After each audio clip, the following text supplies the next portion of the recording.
શું ફ્રેન્ડ્સ તમને પણ મનમાં એ વિચાર આવે છે કે વધેલા બાજરીના રોટલામાંથી શું બનાવું? તો વઘારેલો રોટલો મૂકીને આજે આપણે બાજરીના રોટલાની નવી ગરમ રેસીપી બનાવીશું, જે ઘરના બધાને ખૂબ જ ભાવશે. બાળકોથી લઈ મોટા બધાને જ ભાવશે અને વેસ્ટમાંથી બેસ્ટ રેસીપી છે, કારણ કે ઘણી વખત ઠંડો રોટલો થઈ જતો હોય તો આપણે વઘારીને તેને કેટલી વાર વઘારો, દરરોજ તો આપણે તેને વઘારી ન શકીએ, કારણ કે દરરોજ આપણે એવું ને એવું નથી ભાવતું. તો ફ્રેન્ડ્સ, આજે એનામાંથી આપણે ગરમ રેસીપી બનાવીશું, જે તમે હોંશે હોંશે ખાશો અને ઘરમાં બધાને જ ભાવશે. તો ફ્રેન્ડ્સ, અહીં મેં લીધો છે બાજરીનો રોટલો. તો આજે એકચ્યુઅલી હું બનાવતી હતી આ રેસીપી, તો વિચાર્યું કે ચાલો તમારા માટે પણ આ વિડીયો શૂટ કરી લઉં, કારણ કે કાલે જે રોટલો વધ્યો હતો રાતના, તો એ મોર્નિંગમાં ન ખવાનો ચા સાથે, એટલે મેં વિચાર્યું કે ચાલો આજે બપોરે તેની એકદમ સરસ એવી નવી રેસીપી બનાવી નાખીએ, એટલે બધાને જ ભાવે.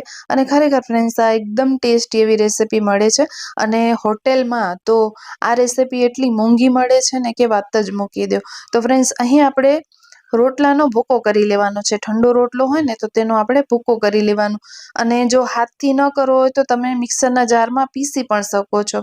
હવે ફ્રેન્ડ્સ, અહીં આપણે કઢાઈમાં લઈ લેવાનું છે ઘી. તો મોટી 2 ચમચી જેટલું આપણે અહીં ઘી લઈ લેશું. જો તમારી ક્વોન્ટિટી 2 થી 3 રોટલાની હોય તો અડધો કપ અથવા 1 કપ જેટલું ઘી લઈ લેજો.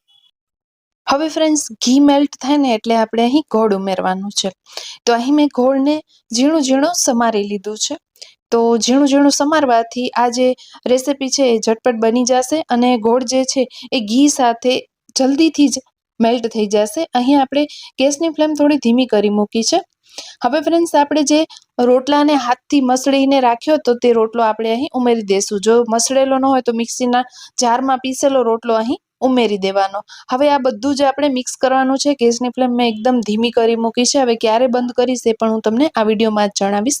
તો ફ્રેન્ડ્સ, આ જે રેસીપી છે ને એ એકદમથી મોંઘા ભાવે રેસ્ટોરન્ટમાં મળતી હોય છે, અને કચ્છ ગુજરાત સાઈડ આ વધારે ખાવામાં આવે છે, કારણ કે શિયાળાની સિઝન હોય એટલે આવું બધું તો બનતું જ હોય છે. અને આ રેસીપી બનાવવા માટે રોટલા જે છે એ વધારે જ બનાવવામાં આવે છે, અને ત્યાર પછી ઠંડા રોટલાની આ રેસીપી બનાવવામાં આવે છે. તો ફ્રેન્ડ્સ, એક વખત આ રેસીપી તમે જરૂરથી ટ્રાય કરજો, તમને બધાને ખૂબ જ પસંદ આવશે.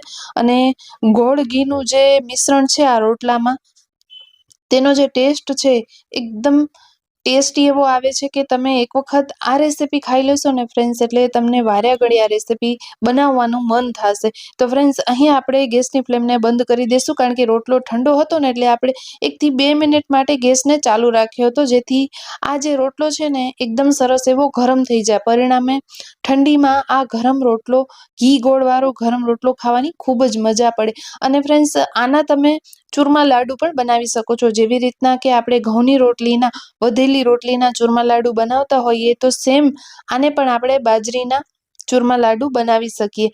તો એકદમ સરસ એવા બને છે. અને લાડુ બનાવવા માટે તમને ફ્રેન્ડ્સ આ જે રોટલો છે તેને છે ને પીસવાનું છે, અને એકદમ બારીક થઈ જાય ને પછી આ રીતના જ ગોળનો પાયો કરી અને ઉમેરી દેવાનું. પછી થોડું ઠંડુ થાય ને એટલે લાડુ વાળી લેવાના. તો આજે આપણે ચૂરમું બનાવ્યું છે, તો હું અહીં તેને સર્વ કરી દઈશ. તમે સવારના તેને ખાઓ કે પછી રાતના પણ ખાઓ ને, ખૂબ જ મજા આવશે ખાવાની. તો ફ્રેન્ડ્સ, આઈ હોપ કે આજનો વિડીયો ગમ્યો હશે. જો ગમ્યો હોય તો પ્લીઝ વિડીયોને લાઇક, શેર અને સબસ્ક્રાઇબ જરૂરથી કરજો. ફરી મળીશું, ત્યાં સુધી આવજો.